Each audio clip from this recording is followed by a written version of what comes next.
All right. Hi, all. Welcome to Atlassian's DevOps Talks. We're here today for some fireside chat with folks in the CICD industry. Before we get started, I would like to point out that we'll be doing some introductions and housekeeping for all of our guests. Then we'll get into some questions for our panel here, and we'll certainly have time for some live question and answer toward the end. So first, let's go around the room and have some introductions here. I'm your host, Ian Buchanan. I'm a principal partner engineer here at Atlassian. I work with our Open DevOps initiatives inside of Atlassian, and then we'll take it up to Daniel. Hello, everyone. My name is Daniel Tao. I'm the head of engineering for DevOps at Atlassian. Hi, everyone. I'm John Burstow. I'm a product director at Octopus Deploy. Hello, everybody. I'm Rick Berta. I'm a senior software engineer at CircleCI on the data intelligence team. And hi, I'm Nick Durkin, field CTO and VP of field engineering here at Harness. And thank you, Ian, for having us on. Glad to have you all. So before we get started in our conversation, a little bit of housekeeping for all of our guests. First, we're really interested in what you have to say. So please do submit your questions using the Q&A widget. We'll do our best if questions come in through normal chat, but really Q&A is the best way to make sure that we get to it. If we don't find the time to answer all of the questions, we will follow up on the webinar. You'll find that pretty much on our community site. And we will have a recording of this webinar afterwards. So you will be sent resources, including the recording, a few days after the event. And there's a quick tech tip here. There isn't a dial-in number. So this webcast is only streamed through your computer. For best audio quality, make sure your speakers or headset are turned up, so you can hear all of us. Sometimes mic calibration is a bit difficult. Okay, so let's get into our chat. Stop sharing here so you can see all of us. All right, so actually a few years back, I wrote a blog post that was about how I was noticing a lot of teams kind of jumping to the end with DevOps and continuous delivery and not taking enough time to kind of crawl, walk, and run. But I think things have changed a bit over time, and I wonder if folks could kind of describe what it's like to be basic, medium, and advanced with continuous integration and continuous delivery. What kinds of recommendations do people have at those various levels? Oh, go ahead. I was going to say, I look at it where everyone starts their journey with software delivery is with velocity. And so when we think about basic, it's I want to go fast. And so we start building pipelines to go fast. And then what we find is that once we go fast, now we have to govern it.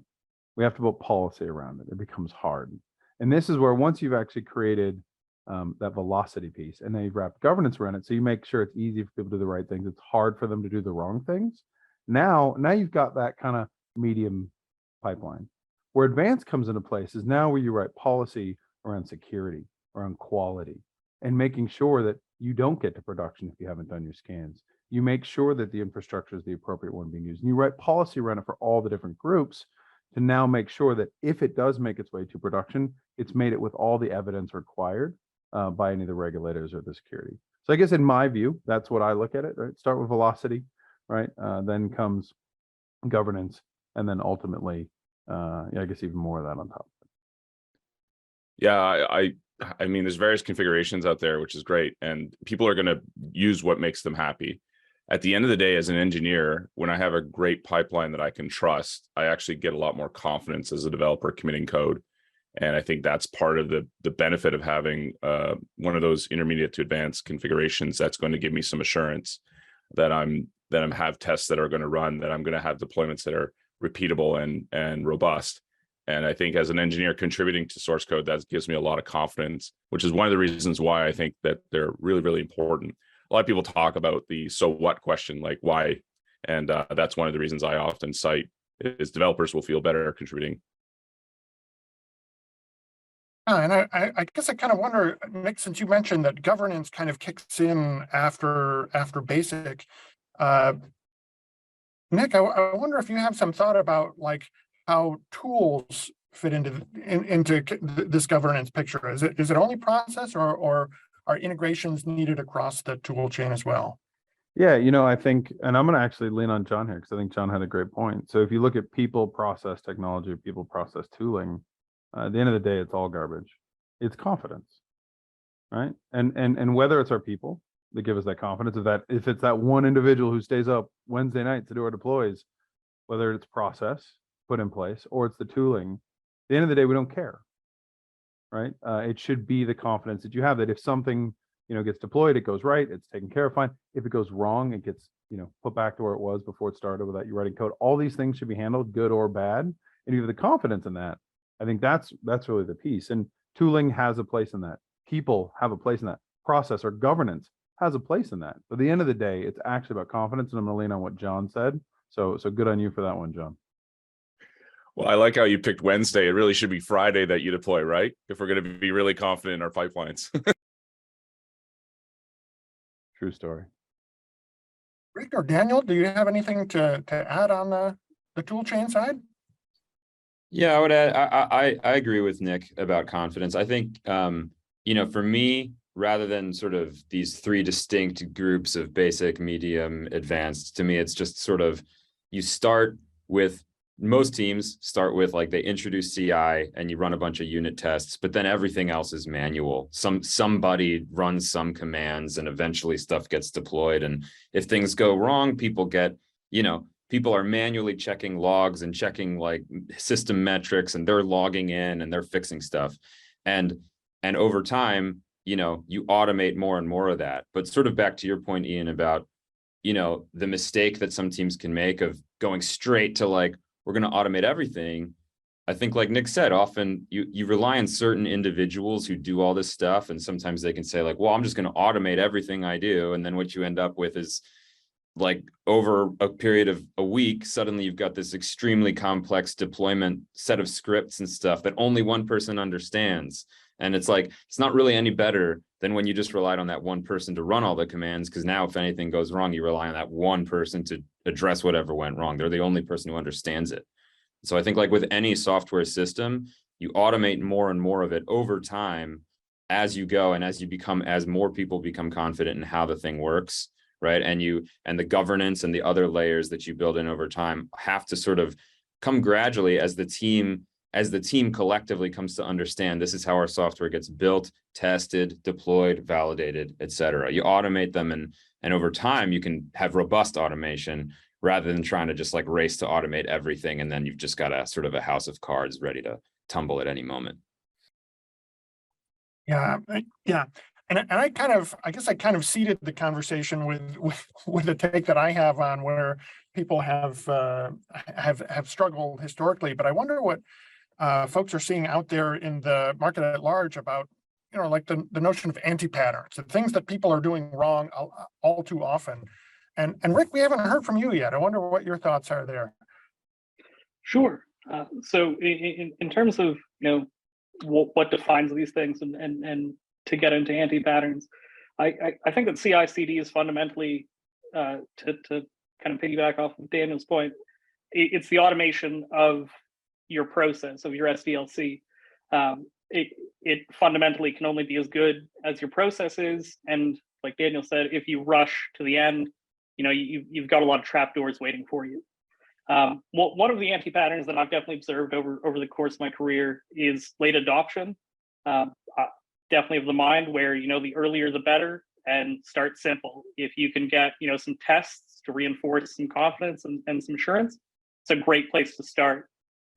In terms of building off that, there's a lot of anti-patterns that I guess accumulate to or originate from unreasonable expectations. A CI/CD tool isn't, a genie in a box. It's not a magic fix. It is ultimately the automation of your SDLC process. So if you have a good process and you work hard to put that into a tool, you'll have good results, you'll have confidence, you'll have assurance.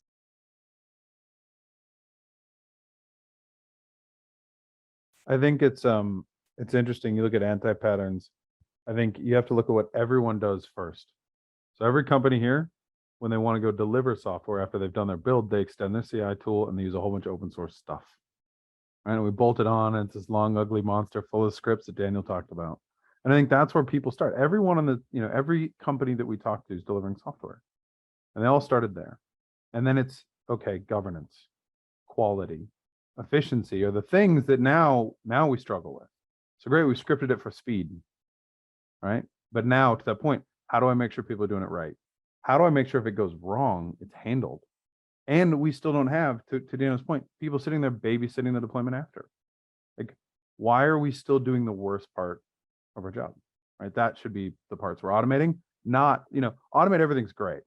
Love the idea. Concept's amazing. How about we just automate the worst part of people's jobs? To me, that I think is where you can gain the most value. Yeah, sometimes, I have to remind myself that computers are amplifiers. They'll amplify your intelligence or they'll amplify your stupidity. And if you've got a bad workflow or you've got some bad automations in there that are anti-patterns, you got to be careful. We've all been guilty of looking at other people's YAML files and figuring out, okay, how did this work? I really don't understand this, etc. So yeah, you got to be careful about what you automate and how you automate. I think that if you can replay or do a sort of walk back and figure out how things happen, that always helps. So that speaks to the traceability aspect and auditing aspects. Some tools have this built in, others don't. But I would say, as far as anti-patterns go, from what I've seen, I've been guilty of them myself. I mean, like I've done them on projects I've worked on in the past. So I would say be forgiving. It's okay. Do what you can and then evolve from there. So I do want to call out one. Oh, go ahead, Daniel. Sorry, I didn't mean to interrupt. Oh, no problem. I wanted to sort of combine a couple of things that you two just said, which is, I think an anti-pattern, since we're on the topic, that's related to governance is like, I would guess the simplest way of putting it is the pendulum swinging too far towards governance, right? Because what often, when it comes back to what Nick was saying, it's about confidence. Often like the original motivation behind automating and investing in CI and CD is, like you said, you want to move faster, right? But then something goes wrong. And then very natural tendencies to be like, how do we ensure that thing never happens again, right? Like a bug got shipped. We don't ever want bugs to ship. Oh, there was a security issue. We don't ever want to have security issues. Oh, there was a reliability incident. We don't want that ever to happen.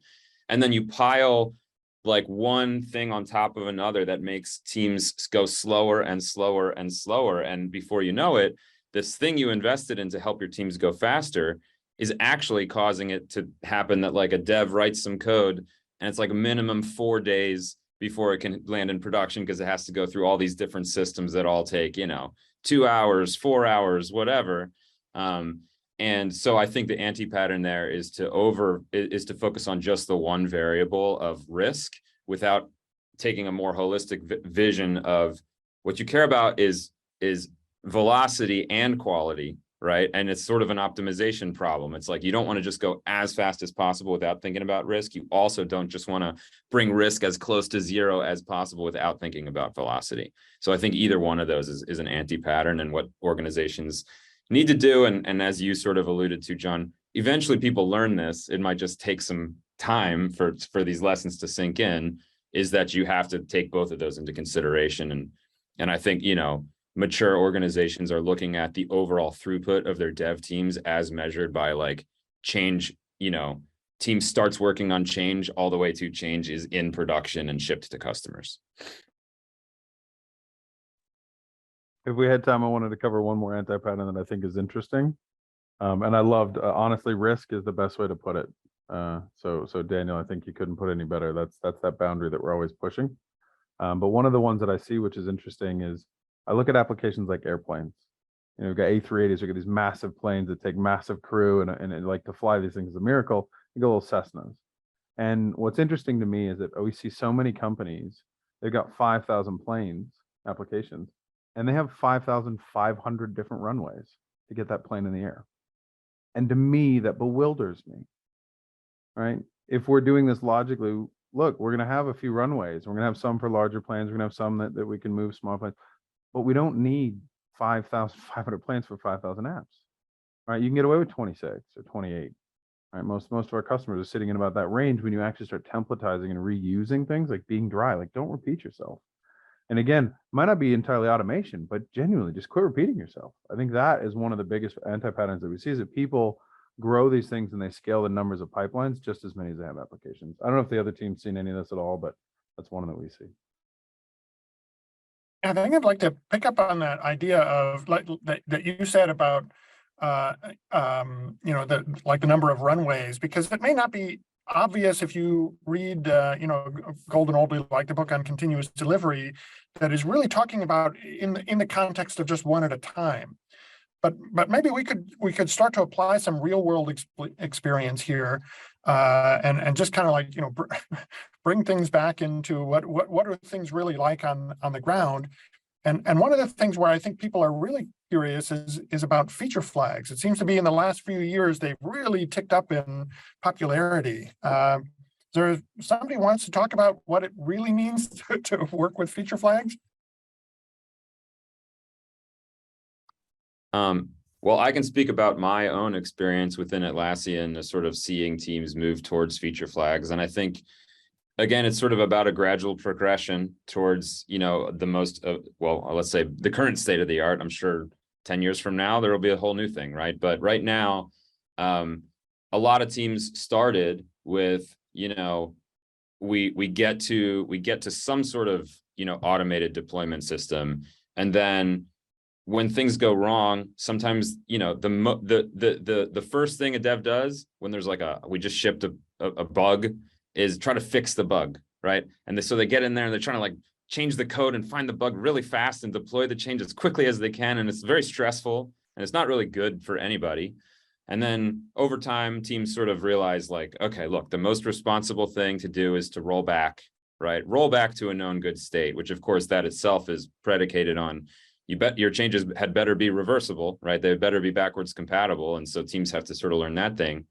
But I think even a rollback, even if you're practicing really continuous deployments and you're deploying one change at a time and your rollbacks are fairly quick, there's still like for two problems. One is it's still not as quickly as a runtime change, which would be the ideal.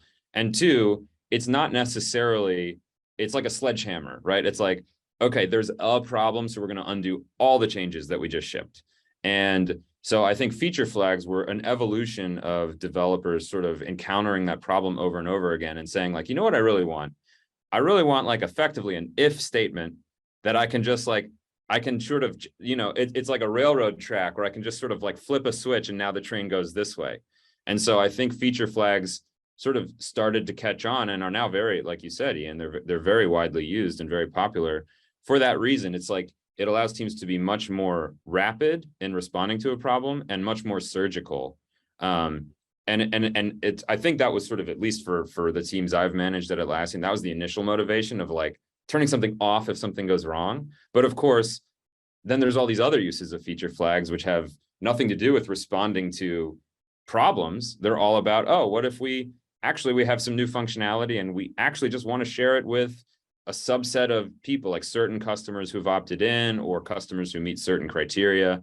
And so I think it's sort of still early for like all the possibilities that are out there for feature flags, but fundamentally it's just about like at runtime without any sort of deployment machinery necessary, being able to sort of toggle certain functionality on or off for different cohorts of users. Yeah, here. So back in the day, we had what's called the 2 cubicle rule. So if you had a software component that you'd shipped and went farther than 2 cubicles away from your desk, it was something you couldn't change and it was too expensive to deploy, etc. I find feature flags in the real world experience really valuable, especially in these SaaS to SaaS environments where you can't really test completely unless it's in production to a certain extent. Like testing in production is a reality for a lot of these solutions where you're testing out features and how they operate, and feature flags can help with that. Of course, you should have observability and tracing going on in those scenarios as well, but feature flags can help when you're developing for that. So for example, we integrate with Jira, and Jira obviously, works in the cloud, for example. And so there are sometimes capabilities that will enable and turn on or off via feature flags to see how their usage is going relative to that. So they're immensely powerful. Okay, so I have to admit, maybe I'll play the naive person here, but I'm hearing, like, earlier in the conversation we were talking about how as pipelines grow up, they get more complicated to maintain. It's more than you just want to throw together as scripts. And then we throw in feature flags, which adds added level of complexity. Daniel's talking about, like, how we can use it to roll out to certain subsegments of customers. And then I don't know, if I'm in support, how do I know, what is somebody looking at? So how does complexity play into real world experience? So if you let me, I'll actually admit one of our largest failures. We had one of our largest outages because of feature flags. And so I don't know if you guys know this or not, we've been feature flagging to our customers for years. If you asked for a feature from us, right, we'd go and we build it, we feature flag it to you. And if you liked it, we then go feature flag it to a whole bunch of your peers. If everybody liked it, we'd make it part of the product, right? But this allowed us to test. It was easily testable. And this is how we did it. And we didn't do it with a product that we offered to the community. We just did it with our own internal tooling. But what happened one day, we actually were phenomenally well. We kind of use our own deployment tools. So we canary out things very easily. And if things go wrong, we bring them back. And we had a deployment. It didn't work. Okay, no big deal. We'll roll it back. We'll just roll back the canary. Actually, just kill the canary. No big deal. And the problem is that didn't fix the problem. Unbeknownst to us, because at the time, feature flags weren't audited. They weren't part of a pipeline. They didn't have verification behind them.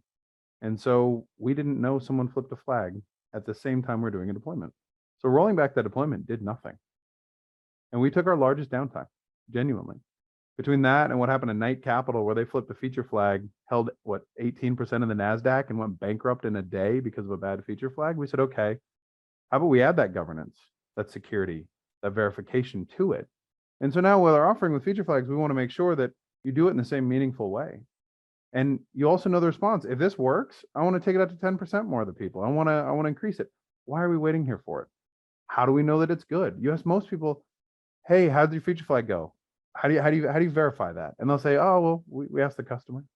Like, we verified deployments that way 10 years ago, right? We have observability tools to look at this. So why don't we bring all that input, all that data, and again, remove the worst part of your best engineers? I think it can be more complex, but if you put that governance around it, if you make sure that if things go right, it'll continue forward. And if things go wrong, it's handled, you then have the confidence, and that removes that risk, right? Because we know what's going to happen. So I guess I'm pulling on what John talked about and what Daniel talked about and just bringing it whole circle.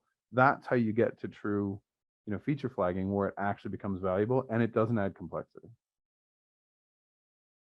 I think another thing that I've seen quite a lot lately is a real shift away from, something you were talking about, Nick, in terms of, like, the notion of quality being a kind of, I'll know it when I see it. And internally, that's often been the case quite a bit. But now I'm starting to see that things that you're talking about, like feature flags, or even the files that manage how a thing flows through a CICD pipeline, like the configuration files, are increasingly governed, but not by that old, I know it when I see it way. Can somebody talk a little bit more about, like, how configuration files fit into this overall notion of governance? I can take a stab at it, but please, or Daniel, no, you went off mute. You go ahead. I've been taking too much time.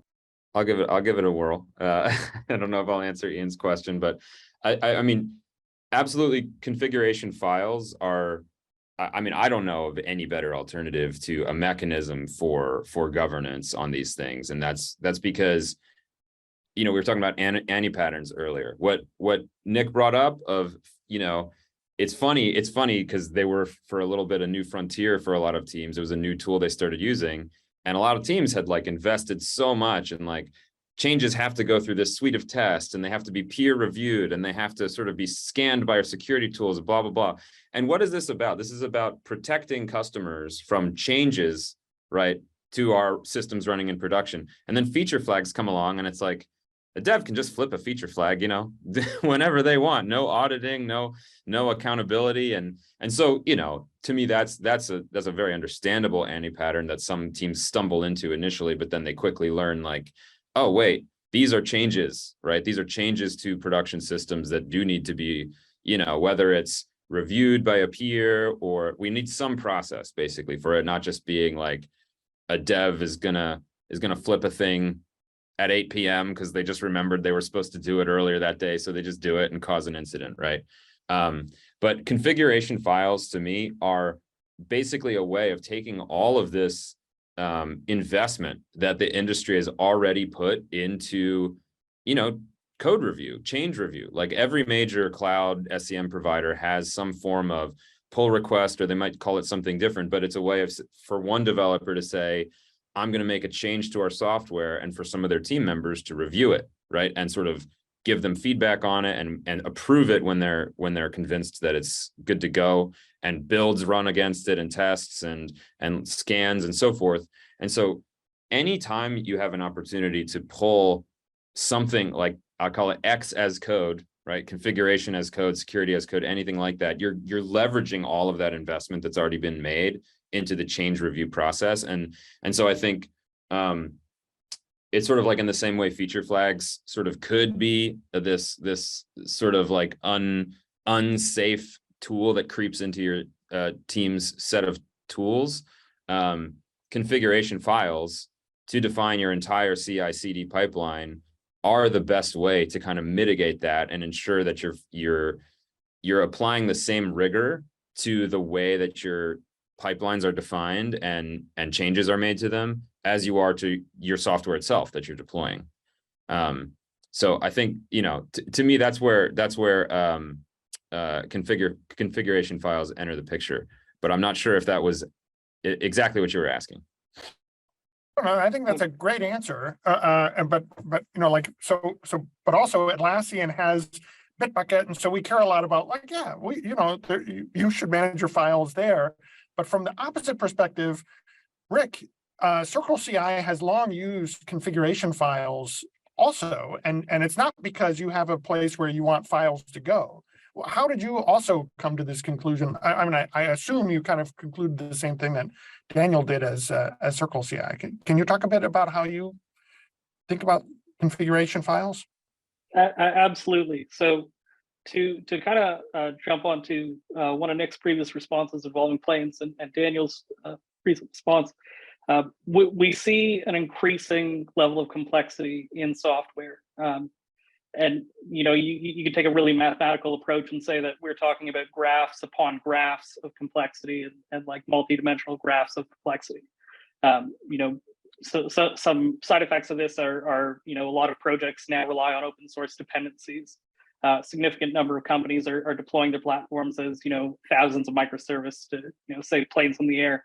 The world has really moved beyond what is in a single repository, what, you know, only you control. The days of, you know, works being defined as the piece of software compiling, or you know, you write all of your APIs for all of your functionality.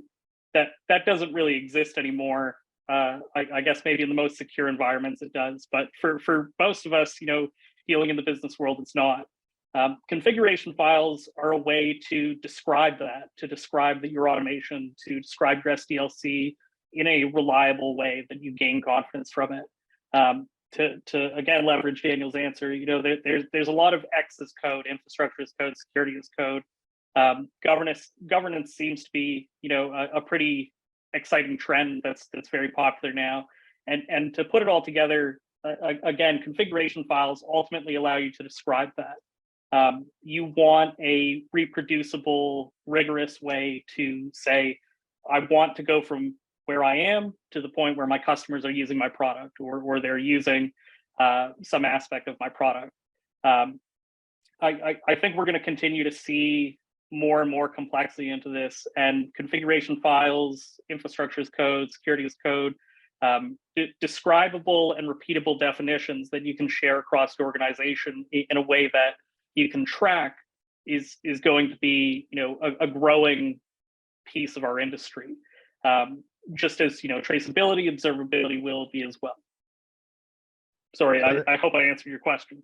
No, that's great, Rick. In fact, you kind of really kind of dipped into something that I really did want to get to with this group, which is going forward. And I think I'd really like to kind of see if we could go around and just kind of maybe people can kind of project into the future, either what you think will happen or what you hope happens, which may not be the same thing.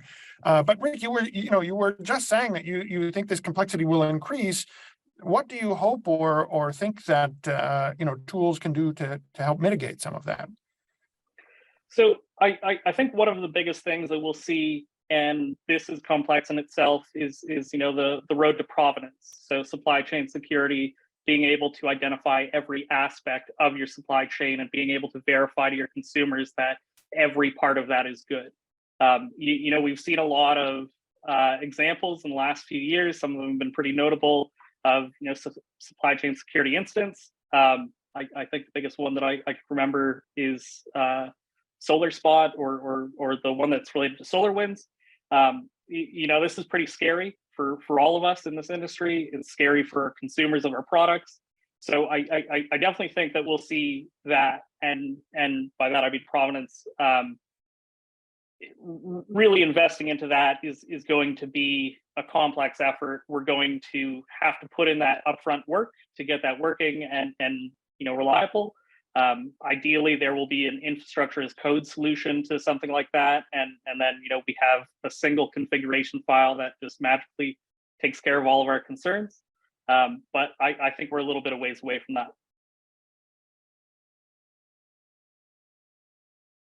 So I think it's interesting, we start our life in Bitbucket, but we've got rules that make sure that I have to have approvals in Jira, right? I'm putting my documentation in Confluence, and being able to uphold those rules, being able to uphold those policies, infrastructure as code, config as code, security as code, GitOps. It all sounds fine and great until a developer has access to Bitbucket, the repository, goes and change from a non-production instance to a production one, and it deploys.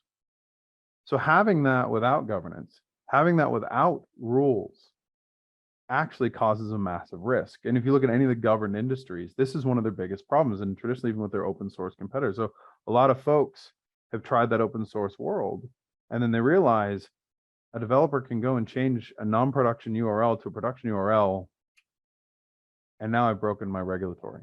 And that's a huge problem. So to your point, we need to have, on top of all of your configuration, which should be versioned and should be stored and operated the same way your other code, but you need to have something on top of it that actually creates that policy. And what it does, and what we see in the industry, is it's about actually empowering all the different groups to bring them together. So look, let security create those rules. Hey, you must do security scans. You have to get this approval through Jira. It's got to go through a service network, or whatever it is, all these different parts and pieces. So now you can't get to production unless it goes and meets that very specific piece. You can't even try to get to production because, again, it doesn't meet the device. You couldn't even save a pipeline, right, unless it met your requirements. And these are the types of things that the industries are now clamoring for. And I think it's something extremely important. If you can't deliver a solution that gives you that ability to govern, gives security that ability to own their area, gives the operation teams, the infrastructure teams to define, where can I deploy, right? Gives the DevOps team somewhere, hey, how should we be doing this? What do the pipelines look like? And then honestly, for the developers, they shouldn't have to see any of this, right? Whether it's our CI tool or CD tool or scanning tools, unless something goes wrong. As soon as I do my PR, as soon as I merge, if it works, it should go. And if it doesn't, I need all that information. And it's about bringing that information. So I think that's what we see is that aggregation of the information for the right people at the right time. Moving shift left from being, okay, let's put all the work on the engineer. Let's actually do it. Let's give them the information they need when it's valuable. Let's give them the information from their security scan when they build their code. Let's give them the information on how much they over provision their machine right now, not a month later.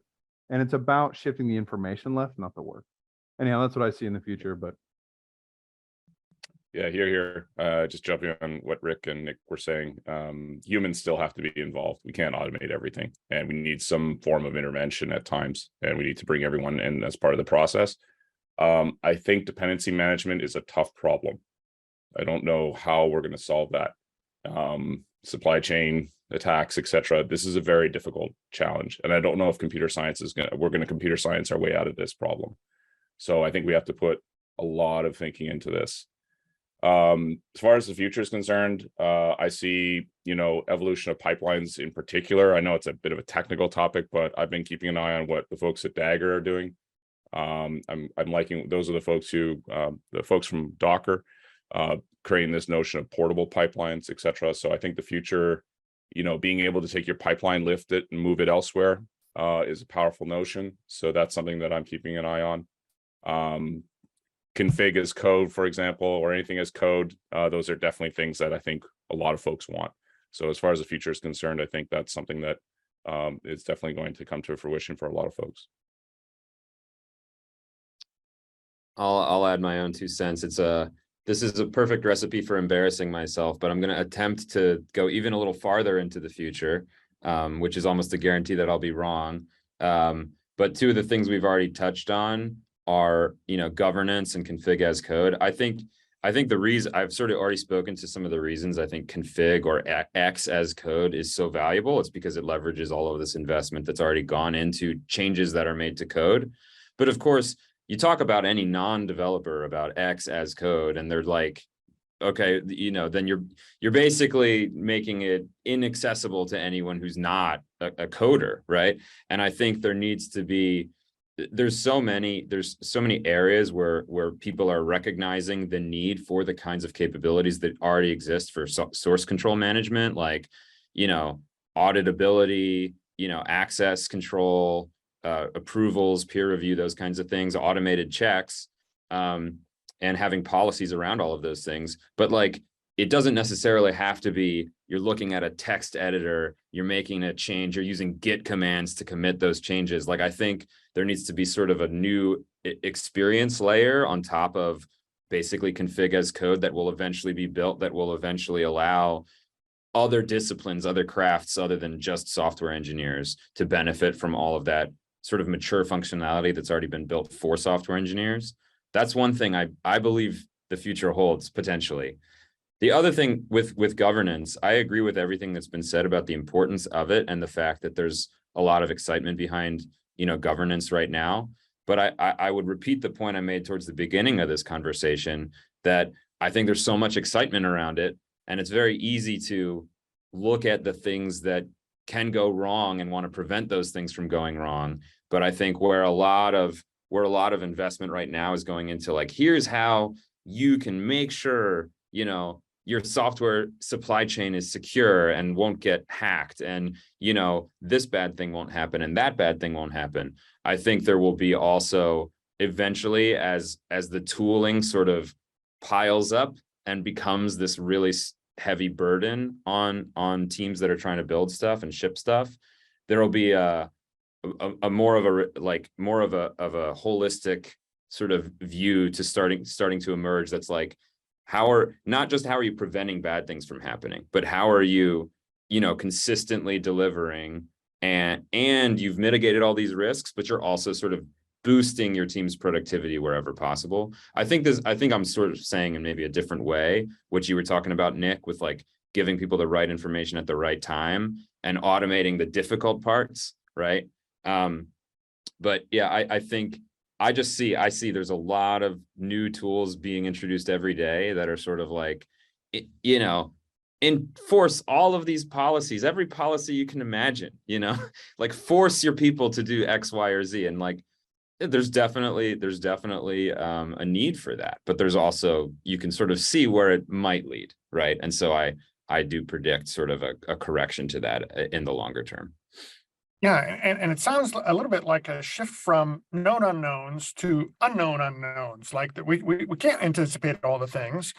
And speaking of which, let's get into a little bit of Q&A here. So we'll open up and start answering some of the questions that folks have. And then finally, I'd like to thank all of our participants. I invite all folks to connect with the panel here on LinkedIn if you have things that didn't get answered through our Q&A here or in the community. And I want to thank you all for your time. Thanks.